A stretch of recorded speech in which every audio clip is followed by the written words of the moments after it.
Inflation worries spread. In a hearing dominated by Republican attacks against the Federal Reserve's domestic monetary policy, Fed Chief Ben Bernanke took the opportunity to give his most biting criticism yet of China's undervalued currency. Democratic Congressman Tim Ryan opened the door by asking the Fed chief whether the undervalued renminbi was affecting the recovery in the United States. You still believe that the Chinese are manipulating their currency? And if they are, is that fueling the inflation in China? And how is the manipulation of Chinese currency affecting our ability to recover here in the United States? The renminbi is undervalued. It would be both in our interest and in Chinese interest for them to raise the value of their currency, and it would help them with their inflation problem.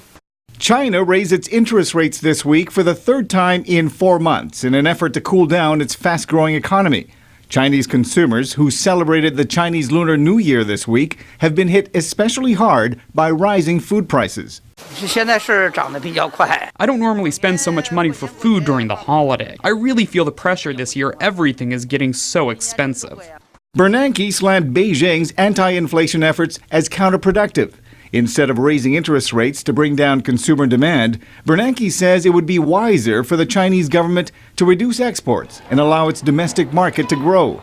China has promised to allow the renminbi to appreciate, but Beijing insists change must be gradual. Critics argue China undervalues its currency to gain a competitive advantage in world markets. A better strategy would be to let domestic demand be what it is and let people enjoy a higher standard of living in China and reduce their exports via a higher exchange rate. Inflation in China has risen at its fastest pace in more than 2 years to about 5%. In contrast, U.S. inflation remains well below the central bank's target of 2%, with key interest rates at record lows to encourage spending. Arcega, VOA News.